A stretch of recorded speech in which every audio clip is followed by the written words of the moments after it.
പരിശുദ്ധമായ ഖുർആനിലൂടെ അല്ലാഹു സുബ്ഹാനഹു വ തആല വ്യക്തമായി പറയുകയാണ്, നബിയേ നബിയേ താങ്കൾ സ്മരിക്കണേ റസൂലേ, ഈ സമൂഹത്തിന് പറഞ്ഞു കൊടുക്കണേ ഹബീബേ. വെളിയങ്കോട് ഉമർ ഖാദി റളിയല്ലാഹു അൻഹു തിരുസവിധത്തിൽ അവിടുത്തെ ഉറൂസോടനുബന്ധിച്ചുകൊണ്ട് വന്നു ചേർന്നിട്ടുള്ള സഹോദര സഹോദരി, പഠിച്ചു വെക്കേണ്ട പാഠമാണ്.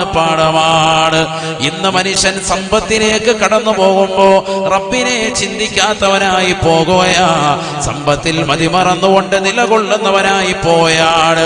ഒരു വേള സമ്പത്തുണ്ടാകുന്ന സന്ദർഭത്തിൽ പടച്ച റബ്ബിനെ മറക്കുന്ന ആളുകളുണ്ട്, സമ്പത്ത് കുറയുന്ന സന്ദർഭത്തിലും അള്ളാഹുവിനെ ഓർക്കാത്തവരുണ്ട്. എന്നാൽ ഈ രണ്ട് സന്ദർഭങ്ങളിലും അള്ളാഹുവിനെ ഓർത്ത് ജീവിച്ചതായ അടിമയാണ് ബഹുമാനപ്പെട്ടതാകുന്ന സയ്യിദുനാ അയ്യൂബ് അലൈഹിസ്സലാം. വദ്കുർ അബ്ദനാ അയ്യൂബ്, നബിയേ നബിയേ നമ്മുടെ ദാസനായ അയ്യൂബിനെ കുറിച്ച് ഓർക്കണേ ഓർക്കണേ, അവരെ ഒന്ന് സ്മരിക്കണേ റസൂലേ. ഇന്നാ വജദ്നാഹു സാബിറാ, തന്റെ കയ്യിലുള്ള സമ്പത്ത് മുഴുവനും നഷ്ടപ്പെട്ടു പോയപ്പോഴും, തനിക്ക് അല്ലാഹു നൽകിയിരിക്കുന്ന അധികാരങ്ങൾ നഷ്ടപ്പെട്ടു പോയപ്പോഴും, ആളുകൾ തന്നെ ആക്ഷേപങ്ങൾ ചൊരിഞ്ഞുകൊണ്ട് മാറി ചിന്തിക്കുമ്പോഴും, ജനങ്ങളെല്ലാവരും വെറുക്കുന്ന രോഗങ്ങൾ നൽകിക്കൊണ്ട് പടച്ച റബ്ബ് പരീക്ഷിച്ചപ്പോഴും, ഇന്നാ വജദ്നാഹു സാബിറാ, നാം അദ്ദേഹത്തെ എത്തിച്ചത് ക്ഷമാശീലനായിട്ടെന്ന് പരിശുദ്ധമായ ഖുർആൻ. നിഅമൽ അബ്ദു, പഠിക്കണേ ഖുർആൻ വ്യക്തമായി പഠിപ്പിക്കുകയാണ്. നിഅമൽ അബ്ദു, എത്ര നല്ല ദാസനാണ് അയ്യൂബ്. ഇന്നഹു അവ്വാബ്, വിഷമങ്ങളും പ്രയാസങ്ങളും ഉണ്ടായപ്പോഴും പടച്ച റബ്ബിലേക്ക് തൗബ ചെയ്തുകൊണ്ട് മടങ്ങിയവനാണ്. അല്ലാഹുവേ പടച്ച റബ്ബേ, എനിക്കെല്ലാവിധമാകുന്ന ആഫിയത്തും നൽകണേ അല്ലാ. പടച്ച റബ്ബേ, നിന്നിലേക്ക് ഞാനിതാ തൗബ ചെയ്തു മടങ്ങുന്നു അല്ലാ. തെറ്റുകൾ ചെയ്യാതെ പടച്ച റബ്ബിലേക്ക് സദാ സമയം ഹൃദയവും ശരീരവും തിരിച്ചതാകുന്ന അയ്യൂബ് നബി അലൈഹിസ്സലാമിന് അല്ലാഹു സുബ്ഹാനഹു വ തആല ശരീരമാസകലം പടർന്ന് പന്തലിക്കുന്ന രോഗം നൽകിയിട്ട് പോലും പടച്ച റബ്ബിനെ മറക്കാതെ ദിക്റിലുമായി കഴിഞ്ഞുകൂടിയതായ വ്യക്തിത്വമായ അയ്യൂബ് നബി അലൈഹിസ്സലാം, അദ്ദേഹത്തെ കുറിച്ച് ഖുർആൻ വാനോളം പുകഴ്ത്തുകയാണ്. നിഅമൽ അബ്ദു ഇന്നഹു അവ്വാബ്. ബഹുമാനപ്പെട്ട അയ്യൂബ് നബി അലൈഹിസ്സലാം അല്ലാഹുവിനോടൊരു പരിഭവം പറയുന്നില്ല. അല്ലാഹുവേ, എനിക്ക് ഈ രോഗം നൽകിയല്ലോ റബ്ബേ, എന്നെ നീ പരീക്ഷിച്ചല്ലോ അല്ലാ. ഞാൻ നമസ്കരിച്ചവനാണ്, ഞാൻ നോമ്പ് പിടിച്ചവനാണ്, ഞാൻ സക്കാത്ത് കൊടുത്തവനാണ്, ഞാൻ പാപങ്ങളുടെ കണ്ണീരപ്പിയവനാണ്, ഞാൻ നിരാലംബർക്ക് അവലംബമായവനാണ്, ഞാൻ നിരാശ്രയർക്ക് ആശ്രയത്വം കൊടുത്തവനാണ്, ഞാൻ ഖുർആൻ ഖത്മ് തീർത്തവനാണ്, ഞാൻ ദിക്ർ ചൊല്ലിയവനാണ്, ഞാൻ അതോദിയവനാണ്, ഇതോദിയവനാണ്, ഞാൻ ഇന്ന മജ്ലിസിൽ പങ്കെടുക്കുന്നവനാണ്. എന്നിട്ടും അല്ലാഹു എനിക്ക് ഈ പരീക്ഷണങ്ങൾ നൽകിയല്ലോ. എത്രയെത്ര ആളുകളാണ് നമുക്കിടയിൽ ഈ രീതിയിലുള്ള കമന്റുകൾ പറയുന്നത്. സഹോദരാ, ഈ രീതിയിൽ വിലപിക്കുന്ന ഉമ്മമാരില്ലേ, സഹോദരിമാരില്ലേ? ഉസ്താദേ, ഞാൻ ഖുർആൻ ഖത്മ് തീർത്തവളാണ്, ഞാൻ റൂഹ് ബയാൻ മജ്ലിസിൽ നിലകൊള്ളുന്നവളാണ്, ഞാൻ ഖത്മുകൾ തീർത്തവളാണ്, ഞാൻ തഹജ്ജുദ് നമസ്കരിക്കുന്നവളാണ്, ഞാൻ ഇന്ന ദിക്റുകൾ കൃത്യമായി മുടങ്ങാതെ പാരായണം ചെയ്യലുണ്ട്. എന്നിട്ടും എനിക്ക് ഇത്തരത്തിലുള്ള വിപത്തുകൾ അല്ലാഹു നൽകിയല്ലോ എന്ന് പറയുന്ന പെങ്ങളെ, പഠിക്കേണ്ട ചരിത്രമാണ് അയ്യൂബ് നബി അലൈഹിസ്സലാം.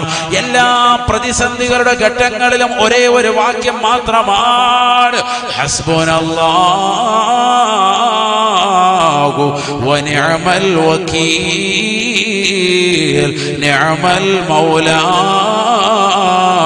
വനിഅമൻ നസീർ. മഹാനായ ഇബ്രാഹിം നബി അലൈഹിസ്സലാമിനെ തീക്കുണ്ടാരത്തിലേക്ക് വലിച്ചെറിഞ്ഞപ്പോഴും ബഹുമാനപ്പെട്ടവരുടെ ചുണ്ടിൽ തത്തിക്കളിച്ച ദിക്റും ഇത് തന്നെയാണ്. അയ്യൂബ് നബി അലൈഹിസ്സലാം പ്രതിസന്ധികളുടെ കയത്തിലേക്ക് മുങ്ങിത്താഴുമ്പോഴും ബഹുമാനപ്പെട്ടവർ പറയുന്ന വചനം ഹസ്ബുനല്ലാഹു വനിഅമൽ വകീൽ. എനിക്ക് സമ്പത്ത് നൽകിയത് അല്ലാഹുവാണ്. ആ സമ്പത്ത് തിരിച്ചെടുക്കാൻ കഴിവുള്ളവനും അവൻ തന്നെയാണ്. അവൻ ഈ ലോകത്തിന്റെ സൃഷ്ടികർത്താവാണ്. അവൻ ഈ ലോകത്തിന്റെ പരിപാലകനാണ്. അവൻ ഈ ലോകത്തിന്റെ സർവാധികാരിയാണ്. ഈ ലോകത്തുള്ള സർവ്വ ജീവജാലങ്ങൾക്കും ആഹാരം നൽകുന്നവനാണ്.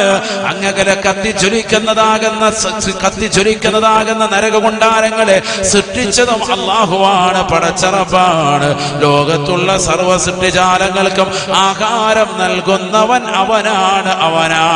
അവൻ എന്ത് തീരുമാനിക്കുന്നുവോ ആ തീരുമാനത്തിൽ ഞാനിതാ പരിപൂർണമായി ഉറച്ചു നിൽക്കുന്നു എന്ന് പറഞ്ഞുകൊണ്ട് അയ്യൂബ് നബി അലൈഹിസ്സലാം പരിപൂർണമായി ക്ഷമ അവലംബിക്കുകയാ. അയ്യൂബ് നബി അലൈഹിസ്സലാം അല്ലാഹുവിനോട് പരാതി പറയുന്നില്ല, വേവലാതിപ്പെടുന്നില്ല. എന്റെ രോഗമൊന്ന് ശിഫയാക്കി താ അല്ലാഹ് പറയുന്നതേ ഇല്ല. കാരണം എനിക്ക് രോഗം നൽകിയത് ആരാൻ? അല്ലാഹയാണ്. അതുകൊണ്ട് റബ്ബിനോട് ഞാനിത് പറയേണ്ട ആവശ്യമില്ല, അല്ലാഹ്ക്കറിയാതെ. പടച്ച റബ്ബിനറിയാവല്ലോ. പിന്നെന്താ അദ്ദേഹം പറഞ്ഞത്? ദാ കേട്ടോ, ഖുർആൻ പറയാണ് വഅയ്യൂബ ഇദ് നാദാ റബ്ബഹു അന്നീ മസ്സനിയദ്ദുർറു വഅൻത അർഹമുർ റാഹിമീൻ. وأيوب إذ نادى ربه أني مسني الضر وأنت أرحم الراحمين فاستجبنا له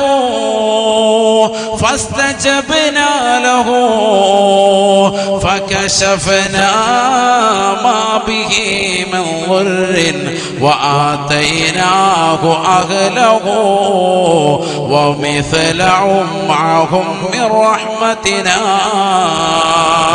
وذكرى للعابدين. പരിശുദ്ധമായ ഖുർആൻ സുവ്യക്തമായ സൂറത്തുൽ അംബിയായിലൂടെ അല്ലാഹു വ്യക്തമാക്കുകയാണ്.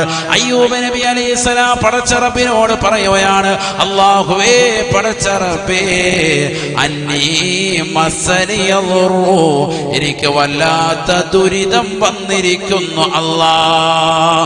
വഅൻത അർഹമുർ റാഹിമീൻ, നീ കാരുണ്യവാനാണ് അല്ലാഹ്, നീ കരുണാമയനാണ് അല്ലാഹ്. ഇത് ശിഫയാക്കി തരണമെന്ന് പറയുന്നില്ല, ഞാൻ ബുദ്ധിമുട്ടിലും പ്രയാസത്തിലുമാണ്, നീ കാരുണ്യവാനാണ്. അവസാന ഘട്ടത്തിൽ ബഹുമാനപ്പെട്ടവർ പറയാൻ, നാട്ടുകാരുപേക്ഷിച്ചു, സമൂഹം ഉപേക്ഷിച്ചു, സമുദായം ഉപേക്ഷിച്ചു, ആകെയുള്ളത് ഭാര്യ. ബഹുമാനപ്പെട്ടവർ ഒമാനിലേതാകുന്ന പവിത്രമാക്കപ്പെട്ടതാകുന്ന അവിടുത്തെ മക്കാമിന്റെ പരിസരത്തുള്ളതാകുന്ന ഒരു ചെറിയതാകുന്ന മനോഹരമാകുന്ന ഒരു അരുവിയുണ്ട്. അതിന്റെ പരിസരത്ത് ബഹുമാനപ്പെട്ടവർ വരികയാൻ ഒരു മരത്തിന്റെ തണലിൽ തന്റെ പ്രിയപ്പെട്ട ഭാര്യയുടെ മടിയിൽ തലവെച്ചുകൊണ്ട് കിടന്നിട്ട് പറഞ്ഞു, അന്നീ മസ്സനിയദ്ദുർറു, പടച്ച റബ്ബേ ബുദ്ധിമുട്ട് വന്നിട്ടുണ്ട്, ദുരിതം വന്നിട്ടുണ്ട്, വല്ലാതെ പ്രയാസമാണ്, ശരീരമാസകലം വ്രണം വന്ന് ബുദ്ധിമുട്ടാണ്. വഅൻത അർഹമുർ റാഹിമീൻ, നീ കരുണാമയനാണ് അല്ലാഹ്. ഫസ്തജബ്നാ ലഹു, ബഹുമാനപ്പെട്ടവർക്ക് അല്ലാഹു സുബ്ഹാനഹു വ തആല ഉത്തരം നൽകിയത്രേ. ഫകശഫനാ മാ ബിഹി മിൻ ളുറിൻ, അല്ലാഹു സുബ്ഹാനഹു വ തആല ആ സംഭവിച്ചു പോയതാകുന്ന ബുദ്ധിമുട്ട് പരിപൂർണമായി മാറ്റിക്കൊടുക്കുകയാണ്. സുബ്ഹാനല്ലാഹ്, അദ്ദേഹത്തോട് അല്ലാഹു സുബ്ഹാനഹു വ തആല പറയുകയാണ്, ഹാദാ മുഗ്തസലും ബാരിദുൻ വശറാബ്, ബഹുമാനപ്പെട്ടവർക്ക് 2 അരുവികൾ കാണിച്ചു കൊടുത്തിട്ട് പറയുന്നു, അല്ലയോ അയ്യൂബേ, ഈ 2 അരുവികളിൽ നിന്ന് നീ എടുക്കണേ. ഇതാ തണുത്തതാകുന്ന മനോഹരമായ ശുദ്ധജലമാ, കുളിക്കാനുള്ള വെള്ളമാണ്. മറ്റൊന്ന് കുടിക്കാനുള്ള വെള്ളമാണ്. ഈ 2 അരുവികൾ കുളിക്കാനും കുടിക്കാനും ഉപയോഗിക്കണേ. നിനക്ക് നാം നൽകുന്ന അരുവിയാണ്. നിന്റെ കാലിട്ടൊന്ന് ജസ്റ്റ് ഒന്ന് അടിക്കാൻ പറഞ്ഞു. അള്ളാഹ് പറഞ്ഞു ആരോട്? ബഹുമാനപ്പെട്ട അയ്യൂബ് നബി അലൈഹിസ്സലാമിനോട്. മറ്റൊരായത്താണ്, നിന്നെ കാലുകൊണ്ടൊന്ന് ചവിട്ടണേ. ഇതാ നിനക്ക് മനോഹരമായ കുളിക്കാനും കുടിക്കാനുമുള്ള വെള്ളം നിന്റെ കാൽ ചുവട്ടിൽ ഇതാ റെഡിയാണ്. നമ്മള് പെരുന്നാളിന്റെ സന്ദർഭത്തിൽ ബഹുമാനപ്പെട്ട ഇസ്മായിൽ നബി അലൈഹി സ്വലാമിന്റെ ചരിത്രം പറയുമ്പോൾ, സംസമിനെ കുറിച്ച് പറയുമ്പോൾ നമ്മൾ പഠിച്ചിട്ടുണ്ട്. ഇസ്മായിൽ നബി അലൈഹി സ്വലാമിന്റെ പാദമിച്ചടിച്ച സ്ഥലത്താണ് എന്ത് വന്നത്? സംസം. ഇന്ന് ഭൂമിയിൽ നിലകൊള്ളുന്ന ഏറ്റവും ശ്രേഷ്ഠമായ വെള്ളമാണേത്? സംസം. ഇന്ന് ഭൂമിയിലുള്ളതിൽ ഏറ്റവും ശ്രേഷ്ഠമായതാണ്. അഫ്ളലുൽ മിയാഹി മാഉൻ ഖദ് നബാ മിൻ ബൈനി അസാബിഇൻ നബിയിൽ മുത്തബാ യലീഹി മാഉ സംസമുൻ ഫൽ കൗസറു ഫാമിസറ നൈലിൻ ثم باقي الانهر. ലോകത്തെ ഏറ്റവും ശ്രേഷ്ഠമായ വെള്ളം മഹത്തുക്കളാകുന്ന ഇമാമികൾ രേഖപ്പെടുത്തുന്നു. കൻസുർ റാഗബീൻ എന്ന് പറയുന്ന അതിശ്രേഷ്ഠമായ മഹല്ലി എന്നറിയപ്പെടുന്ന ഗ്രന്ഥം, മഹല്ലി ഇമാമിന്റെ ഗ്രന്ഥം, അതിന്റെ 1-ാം വാല്യം 18-ാമത്തെ പേജിൽ ഖല്ലൂബി ഉമൈറ എന്ന ശറഹിൽ ഈ ബൈത്ത് കിടപ്പുണ്ട്. അഫ്ളലുൽ മിയാഹി മാഉൻ ഖദ് നബാ മിൻ ബൈനി അസാബിഇൻ നബിയിൽ മുത്തബാ യലീഹി മാഉ സംസമുൻ ഫൽ കൗസറു ഫാമിസറ നൈലിൻ ثم باقي الانهر. ലോകത്തെ ഏറ്റവും ശ്രേഷ്ഠമായ വെള്ളം മുത്തുനബി സല്ലല്ലാഹു അലൈഹി വസല്ലമ തങ്ങളുടെ സംശുദ്ധമാക്കപ്പെട്ടതാകുന്ന 2 വലത് കൈയുടെ 2 വിരലുകൾക്കിടയിലൂടെ ഉത്ഭവിച്ചതാണ്. അത് ഹുദൈബിയയിൽ വെച്ചുകൊണ്ട് നടന്ന സംഭവമാണ്. വെള്ളമില്ലാതെ വിഷമിച്ചതാകുന്ന 1500ഓളം വരുന്ന സ്വഹാബത്ത് കുടിക്കാനും കുളിക്കാനും വുളൂ ചെയ്യാനും ഒന്നുമില്ല എന്ന് പറഞ്ഞപ്പോ ഉള്ള വെള്ളം കൊണ്ടുവരാൻ പറഞ്ഞു. അതിനുള്ളിലേക്ക്, ആ പാത്രത്തിനുള്ളിലേക്ക് പരിശുദ്ധ പ്രവാചകൻ തന്റെ ശറഫാക്കപ്പെട്ട കൈ വെച്ചു. സുബ്ഹാനല്ലാഹ്, വലത് കൈയുടേതാകുന്ന 2 വിരലുകൾക്കിടയിൽ നിന്ന് ഉത്ഭവിച്ചു. അത് അന്നുള്ള 1500ഓളം വരുന്ന സ്വഹാബത്ത് കുടിച്ചു, ആവശ്യത്തിന് ഉപയോഗിച്ചു, അംഗസ്നാനം ചെയ്തു. അന്ന് നിലച്ചു. കയ്യിലെടുത്തപ്പോ വെള്ളം നിലച്ചു. ഉറവ് പൊട്ടി ഒഴുകി. എവിടുന്ന്? കൈയുടെ വിരലിന്റെ ഇടയിൽ. ആരുടെ? അഷ്റഫുൽ ഖൽഖ് മുഹമ്മദ് മുസ്തഫ. ലോകത്തെ ഏറ്റവും ശ്രേഷ്ഠമായ വെള്ളം മുത്തുനബിയുടെ കയ്യിൽ നിന്ന് പുറപ്പെട്ട അന്നത്തെ വെള്ളമാണ്. രണ്ടാമത്തേതാണ് യലീഹി മാഉ സംസം, പരിശുദ്ധമായ സംസമാണ്. രണ്ടാമത്തെ വെള്ളം അതാണ്. ഫൽ കൗസറു, പിന്നീട് ശ്രേഷ്ഠതയുടെ വിഷയത്തിൽ 3-ാം സ്ഥാനം ഹൗദുൽ കൗസറിനാണ്. ഉസ്താദിന് തെറ്റി പോയോ? ഹൗദുൽ കൗസർ 3-ാം സ്ഥാനമുള്ളൂ. അങ്ങനെ കരുതണ്ട. ശ്രേഷ്ഠതയുടെ വിഷയത്തിൽ 3-ാം സ്ഥാനം. അതെന്താ കാരണം? 1-ാം സ്ഥാനം മുത്തുനബിയുടെ ശരീരത്തിൽ നിന്ന് ഉറപ്പെട്ടത്. നബി തങ്ങളുടെ ശരീരം സുന്നികളാകുന്ന നമ്മളെ സംബന്ധിച്ചിടത്തോളം ഏറ്റവും വിലപ്പെട്ടതാണ്. ആ പ്രവാചകന്റെ ശരീരത്തിൽ നിന്ന് പുറപ്പെടുന്ന എന്ത് വസ്തുവും അതിന് ബറക്കത്തുണ്ടാവും. അങ്ങനെ വിശ്വസിക്കുന്നവരാണ് നമ്മൾ. അതുകൊണ്ട് ശരീരത്തിൽ നിന്ന് പുറപ്പെട്ടതിന് 1-ാം സ്ഥാനം. ഹൗദുൽ കൗസർ 3-ാം സ്ഥാനം. എന്തുകൊണ്ട്? പ്രവാചകർക്ക് നൽകുന്ന വസ്തുവാണത് ഹൗദുൽ കൗസർ. നബിയുടെ ശരീരവുമായി ബന്ധപ്പെട്ട് കിടക്കുന്നതല്ല. പറഞ്ഞ മനസ്സിലായ നിങ്ങൾക്ക്? ഹൗദുൽ കൗസർ നാളെ സ്വർഗത്തിൽ കിട്ടുന്ന ഒരു പാനീയമാണ്. അത് ആർക്ക് കൊടുക്കുന്നതാണ്? മുത്തുനബിക്കായിട്ട് നൽകുന്നതാണ്. അത് 3-ാം സ്ഥാനമാകാൻ കാരണം എന്തുകൊണ്ട്? നബിയുടെ ശരീരത്തിൽ നിന്ന് പുറപ്പെട്ടതല്ല. അത് നബിക്ക് അങ്ങോട്ട് നൽകുന്നതായ സമ്മാനമാണത്. ഇന്നാ അഅതൈനാകൽ കൗസർ, നബിയെ തങ്ങൾക്കിതാ നാം ഹൗദുൽ കൗസർ നൽകിയിരിക്കുന്നു. ഒരർത്ഥം. അള്ളാഹു തൗഫീഖ് നൽകട്ടെ. അതുകൊണ്ടത് 3-ാം സ്ഥാനമായി. 2-ാം സ്ഥാനം ഏതിന്? സംസമിന്. അതെന്താ? ബഹുമാനപ്പെട്ടതാകുന്ന ഇസ്മായിൽ നബി അലൈഹിസ്സലാം എന്ന് പറയുന്ന പ്രവാചകന്റെ വല്ലുപ്പ തന്നെയാണ്, മുത്തുനബിയുടെ വല്ലുപ്പ തന്നെയാണ്. ഇസ്മായിൽ നബി അലൈഹിസ്സലാമിന്റെ പരമ്പരയിലൂടെയാണ് ആര് വന്നിട്ടുള്ളത്? മുഹമ്മദുർ റസൂലുള്ളാഹി സ്വല്ലല്ലാഹു അലൈഹി വസല്ലം തങ്ങൾ ഉദയം ചെയ്തത്. അതുകൊണ്ട് തന്നെ അവിടുത്തെ പാദസ്പർശം കൊണ്ട് അനുഗ്രഹിക്കപ്പെട്ട വെള്ളമാണ് 2-ാം സ്ഥാനം. 3 ഹൗദുൽ കൗസർ. പക്ഷെ ഹൗദുൽ കൗസറിന് വേറെ മഹത്വമുണ്ട്. പറഞ്ഞപ്പോ ഒരുപാട് അങ്ങോട്ട് ഞാൻ തിരിച്ചു വരാം. വേറെ ശ്രേഷ്ഠതകളുണ്ട്. നബിയനാ റസൂലുള്ളാഹി സ്വല്ലല്ലാഹു അലൈഹി വസല്ലം തങ്ങൾ പറഞ്ഞില്ലയോ, അഹ്ലാ മിനൽ അസലി വഅബയദു മിനൽ ലബനി, പാലിനേക്കാൾ വെണ്മയാണ്, തേനിനേക്കാൾ മധുരമാണ്. പാലിനേക്കാൾ നല്ല വെളുപ്പ് തൂവെള്ളയാണ് ഇത് ഹൗദുൽ കൗസർ. തേനിനേക്കാൾ മധുരമാണ്. മൻ ശരിബ മിൻഹാ ലം യളമ ബഅദഹാ അബദാ, അതിൽ നിന്നൊരൊറ്റ കവിള് കുടിച്ചാൽ തന്നെ പിന്നീട് ഒരിക്കലും ദാഹനം ഉണ്ടാവുകയില്ല എന്നും നബിയുനാ റസൂലുള്ളാഹി. ഇതൊക്കെ ഹൗദുൽ കൗസറിന്റെ മഹത്താണ്. അത് അതിന്റെ ശ്രേഷ്ഠത. അപ്പം ശ്രദ്ധിക്കൻ, 1-ാം സ്ഥാനം മുത്തുനബി സല്ലല്ലാഹു അലൈഹി വസല്ലം തങ്ങളുടെ ശരീരത്തിൽ നിന്ന് ഹുദൈബിയയിൽ വെച്ചുകൊണ്ട് ഉത്ഭവിച്ചതാകുന്ന വെള്ളം, അത് കഴിഞ്ഞിട്ടുണ്ട്. ഇനി ആ വെള്ളം ഇല്ല. 2-ാം സ്ഥാനം ബഹുമാനപ്പെട്ടതാകുന്ന ഇസ്മായിൽ നബി അലൈഹിസ്സലാമിന്റെ പാദസ്പർശം കൊണ്ട് അനുഗ്രഹീതമാക്കപ്പെട്ടതായ പവിത്രമാക്കപ്പെട്ട സംസം. 3 ഹൗദുൽ കൗസർ. 4 നൈൽ നദിയിലെ വെള്ളം. കാരണം നൈൽ നദിയിലെ വെള്ളം, നൈലിന്റെ ഉത്ഭവം ഇപ്പോഴും ശാസ്ത്രം കണ്ടെത്തിയിട്ടില്ല. വിശാലമായി കിടക്കുന്നതാകുന്ന, പ്രവിശാലമായി കിടക്കുന്ന നൈൽ, നമ്മുടെ കേരളത്തിൽ തന്നെ എത്രയോ നദികളുണ്ട്. അതിന്റെയൊക്കെ ഉത്ഭവങ്ങൾ കണ്ടെത്തിയിട്ടുണ്ട്. എവിടെ നിന്നാണ് അത് ഉത്ഭവിക്കുന്നത്, അതിന്റെ തുടക്കം. പക്ഷെ നൈൽ നദിയുടെ ഉത്ഭവം ഒരു ഹദീസിൽ കാണാം, തഹത്തുൽ അർശ്, അർശിന്റെ താഴ്ഭാഗത്ത് നിന്നാണ് അത്ര. സുബ്ഹാനല്ലാഹ്. ഇന്നും ശാസ്ത്രം കണ്ടെത്താത്തതാകുന്ന ഒരു നദി, അതിന്റെ ഉത്ഭവം ഉണ്ടെങ്കിൽ ഏതാണത്? നൈൽ നദിയാണ്.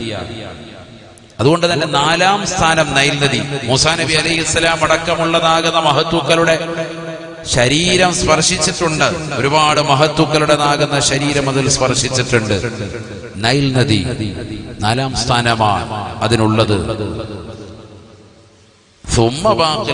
പിന്നെ ലോകത്തുള്ള എല്ലാ വെള്ളവും ഒരേ സ്ഥാനമാണ്. ഇടയ്ക്ക് ഞാനൊന്ന് പറഞ്ഞു എന്ന് മാത്രം, ഒന്ന് മനസ്സിലാക്കിയിരിക്കാൻ വേണ്ടി.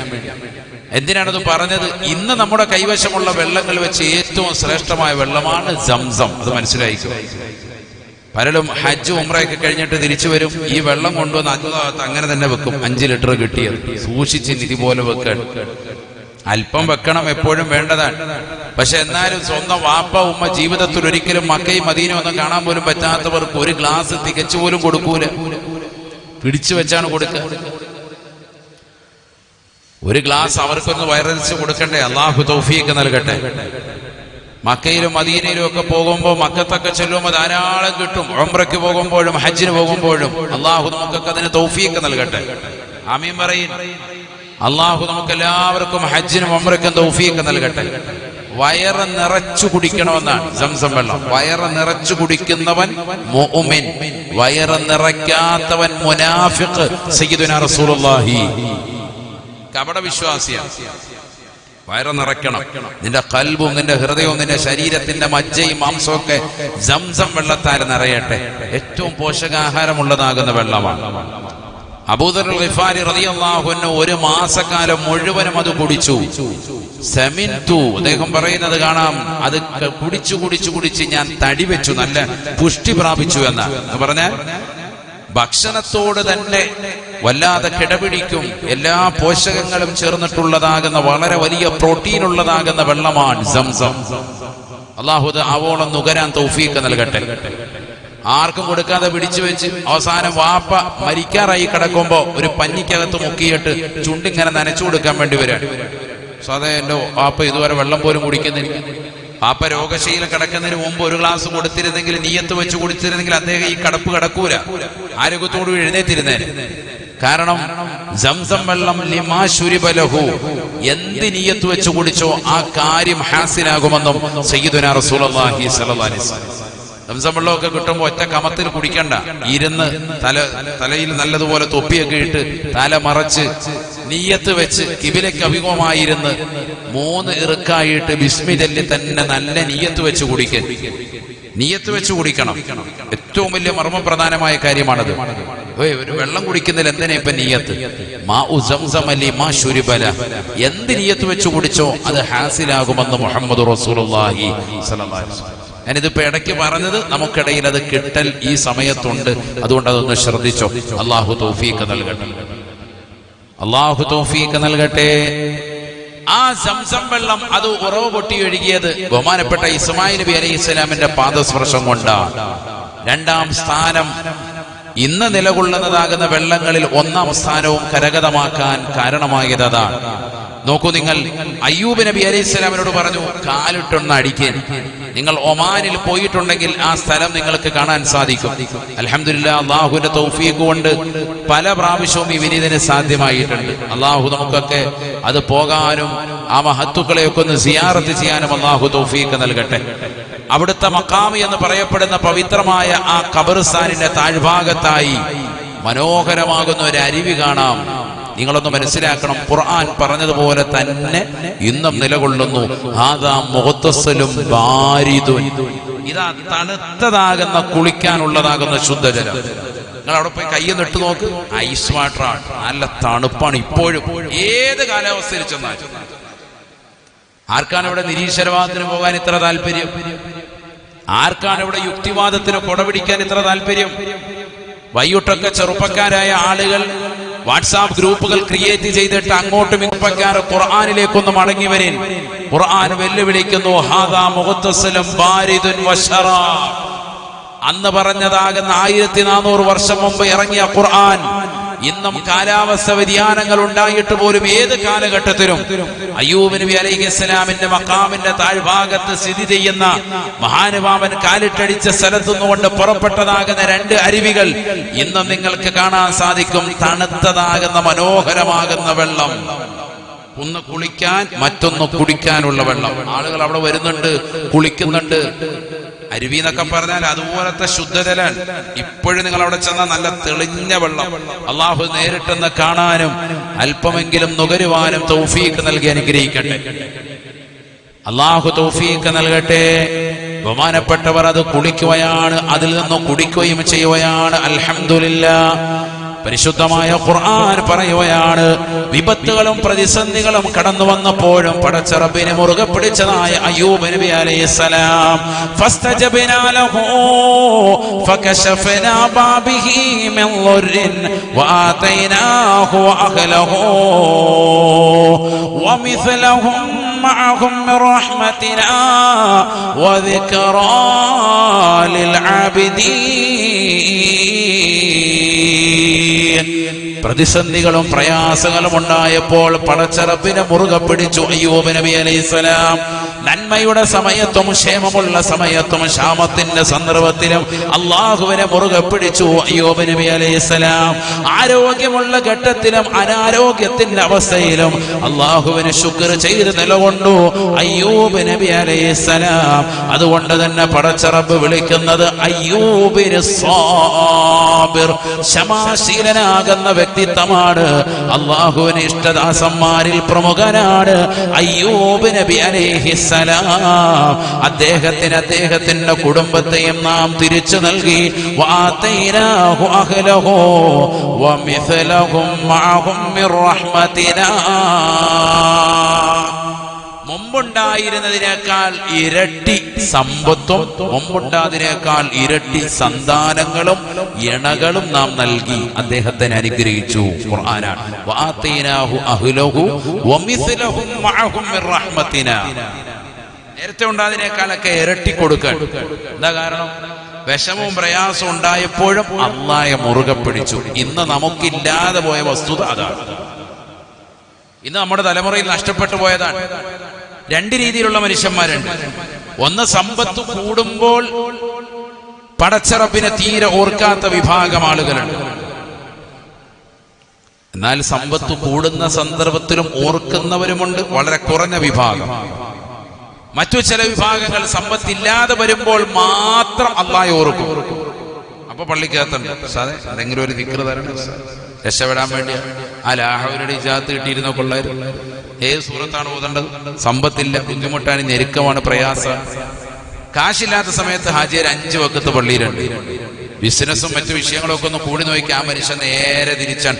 ഒറ്റ വക്കത്ത് പള്ളിയിലില്ല, ജുമഅക്കില്ല, ജമാഅത്തിനില്ല, വക്കത്തുകൾക്കില്ല, എല്ലാം പിറകോട്ട്. അവിടെ ഇന്ന് പ്രസംഗമുണ്ട്, എന്താണ് ഓൺലൈനിൽ വല്ല ഇച്ചിരി നേരം കേട്ട റാഹത്താണ്. അല്ല നേരിട്ട് പോയിരുന്ന എല്ലാം പിരിവൊക്കെ ചോദിച്ചാൽ കൊടുക്കേണ്ടി വരുത്തില്ലേ, നമുക്ക് ഓൺലൈനിലിരുന്ന് കേൾക്കാം. അങ്ങനെ ചിന്തിച്ച് വീട്ടിലിരിക്കുന്ന ആളുകളുണ്ട്. സദസ്സിലേക്ക് വരാൻ താല്പര്യമില്ലാതെ നിലകൊള്ളുന്നതാകുന്ന ആളുകൾ ധാരാളമുണ്ട്. നമുക്ക് ആ ഉള്ള സമയത്ത് തന്നെ എത്രയോ വീഡിയോസുകൾ കാണാം. ഇടയ്ക്കൊന്ന് കയറി നോക്കിയാൽ പോരെ യൂട്യൂബിൽ. അവിടെ ചെന്നിരുന്ന നേരെ ആ സദസ്സ് തന്നെ വീക്ഷിക്കണം. വീട്ടിലിരുന്ന റാഹത്തായിട്ട് പലതും കാണാം. ഇഷ്ടംപോലെ വ്യത്യസ്തമാകുന്ന ഫുഡീസിന്റെ വ്യത്യസ്തമാകുന്ന സംഭവങ്ങളൊക്കെ സബ്സ്ക്രൈബ് ചെയ്ത് വെച്ചിട്ടുണ്ട്. ബെല്ലൈക്കൺ അമർത്തി വെച്ചിരിക്കുകയാണ്. ഇഷ്ടം പോലെതാകുന്ന കാര്യങ്ങളൊക്കെ ഇതൊക്കെ കണ്ടും രസിച്ചുമൊക്കെ വീട്ടിലാണെങ്കിൽ ഇതെല്ലാം നടക്കും. അവിടെ പോയിരുന്ന ഇതൊന്നും നടക്കൂല, അതുകൊണ്ട് ഇതൊക്കെ നമുക്ക് ഒഴിവാക്കാം എന്ന് പറഞ്ഞ് നിലകൊള്ളുന്ന ആളുകൾ നമുക്കിടയിൽ എത്രയാണ്. സമ്പത്ത് പടച്ചറബ് നൽകിയിട്ട് അത് ദീനിനു വേണ്ടി ചെലവഴിക്കാതെ മാറി ചിന്തിക്കുന്ന ആളുകൾ എത്ര പേരാണ്. അള്ളാഹു നമ്മളെ കാത്ത് സംരക്ഷിക്കട്ടെ. അല്ലാഹുവേ ഞങ്ങളെ നീ കാത്ത് സംരക്ഷിക്കണേ അല്ലാ. നീ പരിപൂർണമായ സംരക്ഷണം നൽകണേ അല്ലാ. നബീന റസൂലുള്ളാഹി സ്വല്ലല്ലാഹു അലൈഹി വസല്ലമ തങ്ങൾ പറയുകയാണ്, ഫവല്ലാഹി മൽ ഫഖറ അഖ്ശാ അലൈക്കും വലാകിൻ അഖ്ശാ അലൈക്കും അൻ തുബ്സത ദുനിയാ. അല്ലയോ പ്രിയപ്പെട്ട സ്വഹാബ, ഈ ലോകത്തിന്റെ തമ്പുരാനായ ജഗന്നിയന്താവായ പരിപാലകനാകുന്ന പടച്ചറബിനെ തന്നെയാണ് സത്യം. നബിയന റസൂലുള്ളാഹി സ്വല്ലല്ലാഹു അലൈഹി വസല്ലമ തങ്ങൾ പറയുകയാണ്, അൽ ഫഖറ അഖ്ശാ അലൈക്കും, നിങ്ങളുടെ മേൽ ഞാൻ ഭയപ്പെടുന്നത് ദാരിദ്ര്യമല്ല, വലാകിൻ അഖ്ശാ അലൈക്കും അൻ തുബ്സത ദുനിയാ. ഈ ഭൗതിക ലോകത്തിന്റെ ആഡംബര ആസ്വാദനങ്ങൾ നിങ്ങൾക്ക് മേൽ തുറക്കപ്പെടുന്നതിനെയാണ് ഞാൻ ഭയക്കുന്നത് സഹാബാ. വലാകിൻ അഖ്ശാ അലൈക്കും അൻ തുബ്സത ദുനിയാ കമാ ബുസിതത് അലാ മൻ കാന ഖബ്ലകും. നിങ്ങൾക്ക് മുമ്പുണ്ടായിരുന്നതായ വ്യക്തികൾക്ക് ഈ ഭൗതിക ലോകം വിശാലമാക്കപ്പെട്ടതുപോലെ നിങ്ങൾക്ക് മുമ്പാകെ ദുനിയാ വിശാലമാക്കപ്പെടുന്നതിനെയാണ് ഞാൻ ഭയക്കുന്നത് എന്ന് നബിയുനാ റസൂലുള്ളാഹി. ആദരവായ പ്രവാചകർ സ്വല്ലല്ലാഹു അലൈഹി വസല്ലമ തങ്ങൾ 1400 വർഷം മുമ്പ് പറഞ്ഞത് ഈ സമൂഹത്തിലേക്ക് ചേർത്ത് നോക്കിയിട്ട് എത്രയോ ശരിയാണ്. ഭൗതിക ലോകത്തിന്റെ ആഡംബര ആസ്വാദനങ്ങളിൽ മുഴുകി ജീവിക്കുന്നവരല്ലേ. ബാങ്ക് വിളിക്കുമ്പോ പള്ളിയുടെ മിനാരങ്ങൾ ശ്രവണ സുന്ദരമായ ബാങ്കുകൾ കേൾക്കുമ്പോ അതിന് ഇജാബത്ത് കൊടുക്കാതെ തിരിഞ്ഞു നിൽക്കുന്നവരല്ലേ. സുബ്ഹിയുടെ ബാങ്ക് മുഴങ്ങുകയാണ്, അസ്സലാത്തു ഖൈറും മിനൻ നൗം, ഉറക്കിനേക്കാൾ നിനക്ക് ഏറ്റവും ഉത്തമം സഹോദരാ നമസ്കാരമാണ്. അസ്സലാത്തു ഖൈറും മിനൻ നൗം, ഹയ്യ അലസ്സലാഹ്, ഹയ്യ അലൽ ഫലാഹ്. നമസ്കാരത്തിലേക്ക് വരൂ, വിജയത്തിലേക്ക് വരൂ മുഅ്മിനേ. എത്രയോ മിനാരങ്ങളിലൂടെയാണ് ബാങ്കുകൾ മുഴങ്ങുന്നത്. അല്പനേരം മുമ്പ് ഈശയുടെ ബാങ്ക് കൊടുത്തപ്പോൾ എത്രയോ പള്ളികളാണ് വെളിയങ്കോടിന്റെ പരിസരങ്ങളിലുള്ളത് എന്ന് ചിന്തിക്കാൻ നമുക്കറിയില്ലേ. പ്രിയപ്പെട്ട മുസ്ലിമേ, ഈ ബാങ്ക് വിളിക്ക് ഉത്തരം കൊടുക്കാതെ നമ്മൾ നിലകൊള്ളുന്നതിൽ എന്ത് അർത്ഥമാണുള്ളത്? സുബഹി നമസ്കരിക്കാതെ ഖളാ ആക്കി ഉറങ്ങിക്കിടക്കുന്ന എത്രയോ മുസ്ലിം ചെറുപ്പക്കാരുണ്ട്, എത്രയോ സഹോദരങ്ങളുണ്ട്. ആഖിറത്തിൽ വലിയ ഹിസാബ് നമുക്കുണ്ടാകുമേ. ദുനിയാവിന്റെ പിറകെ ജീവിക്കുന്ന സമൂഹമായി നമ്മൾ മാറരുതേ. ഹബീബായ റസൂലുള്ളാഹി സ്വല്ലല്ലാഹു അലൈഹി വസല്ലമ തങ്ങൾ പറയുകയാണ്, ഈ ദുനിയാവ് നിങ്ങളുടെ മേൽ വിശാലമാക്കപ്പെടലാണ് എനിക്ക് ഏറ്റവും ഉള്ളത് ഭയപ്പാട്, അല്ലാതെ നിങ്ങളുടെ മേൽ ദാരിദ്ര്യം കമ്മിഞ്ഞു കൂടുമെന്നല്ല. നിങ്ങൾക്കൊരിക്കലും ദാരിദ്ര്യം ഒട്ടാകെ കടന്നു വരുമെന്ന് ഞാൻ ഭയക്കുന്നില്ല എന്ന് ഹബീബ് മുഹമ്മദ് മുസ്തഫ. നിങ്ങൾക്ക് ദാരിദ്ര്യമുണ്ടാകുമെന്നുള്ള ഭയപ്പാട് എനിക്കില്ല. എനിക്ക് ഭയം എന്താ? നിങ്ങൾക്ക് സമ്പത്ത് കൂടുതലാണ്. ഹബീബ് മുഹമ്മദ് മുസ്തഫ നബി പറഞ്ഞത് ഇന്ന് നമ്മളിലേക്ക് ചേർത്ത് നോക്കിയിട്ട് എത്ര കറക്റ്റാണ്. ഈ ഇരിക്കുന്ന ഓരോരുത്തരും അവനവന്റെ സ്വന്തം ജീവിതം തന്നെ എടുക്കിൻ. ഒരു 30 കൊല്ലം മുമ്പ് എന്തായിരുന്നു നമ്മുടെ സമ്പാദ്യം? ഇന്ന് എവിടെയാണ് അൽഹംദുലില്ലാഹ് നമ്മൾ എത്തി നിൽക്കുന്നത്? ഇന്ന് നിന്റെ കയ്യിൽ വാച്ച് വന്നു, ഇന്ന് നിന്റെ കൈകളിൽ സമ്പത്ത് അധികമായി വന്നു, അലമാരയ്ക്കുള്ളിൽ ലക്ഷക്കണക്കിന് രൂപകൾ വന്നു, ബാങ്കിൽ ഡെപ്പോസിറ്റ് ഉണ്ടായി. നിന്റെ മകളെ വിവാഹം കഴിച്ചയക്കാൻ ഒരാളുടെ മുന്നിലും നീ കൂസണ്ട, 10 പേരുടെ മുന്നിൽ പോയി യാചിക്കേണ്ട അവസ്ഥ നിനക്കില്ല. നിനക്ക് പ്രവാസ ലോകം അല്ലാഹു വിശാലമാക്കി. നാട്ടിൽ തന്റെ ഉന്നതമായ ബിസിനസിന്റെ ശൃംഖലകൾ പടച്ചറപ്പ് തുറന്നിട്ട് തന്നു. വിശാലമാകുന്ന ജീവിതം, സന്തോഷകരമാകുന്ന ജീവിതം. നിന്റെ ഭാര്യയ്ക്കോ സന്തോഷകരമാകുന്ന നിലയ്ക്ക് എല്ലാ വസ്തുക്കളും വീട്ടിലടുപ്പിച്ചു. എല്ലാ മെഷീനുകളും വന്നു, എല്ലാ മോട്ടോർ സംവിധാനങ്ങളും വന്നു, എല്ലാം സ്വിച്ചിൽ വന്നു. കൈവിരൽ തുമ്പുകളിലേക്ക് അല്ലാഹു എത്തിച്ചു തന്നിരിക്കുകയാണ്. 30 കൊല്ലം മുമ്പ് എവിടെയായിരുന്നു നീ? വീട്ടിൽ കറണ്ട് ഇല്ലാത്ത അവസ്ഥ, വളരെ പ്രതിസന്ധിയിൽ, സാമ്പത്തികമായി ഞെരുക്കം. ഇന്ന് കാണുന്ന മോട്ടോർ സംവിധാനങ്ങളോ മെഷീൻ സംവിധാനങ്ങളോ ഇല്ലാതെ എത്രയോ കിലോമീറ്ററുകൾ ദൂരെ പോയിട്ടാണ് നീ അരി പൊടിച്ചു കൊണ്ടുവന്നത്, ഗോതമ്പ് പൊടിച്ചു കൊണ്ടുവന്നത്. അതൊന്നും പൊടിക്കാതെ തന്നെ എങ്ങനെയെങ്കിലും ഒക്കെ വേവിച്ച് കഴിച്ചിരുന്ന ഒരു കാലഘട്ടം. ഒരിറച്ചിയുടെ ഒരു കഷ്ണം കിട്ടണമെങ്കിൽ ഏതെങ്കിലും ഒരു ഭാഗത്തെ കല്യാണമുണ്ടത് വിളിച്ചാലും വിളിച്ചില്ലെങ്കിലും അവിടെ എത്തിപ്പെടണമായിരുന്നു. ഒരു എല്ലിൻ കഷ്ണം കിട്ടിയെങ്കിൽ അത് വലിയ സന്തോഷമാകുമായിരുന്നു. പക്ഷേ ഇന്ന് ഉദ്ഹിയ്യത്തിന്റെ മാംസം നിനക്ക് 2 ആഴ്ച പിന്നിട്ടിട്ടും ഇപ്പോഴും ഫ്രിഡ്ജിൽ നിനക്ക് ഇപ്പോൾ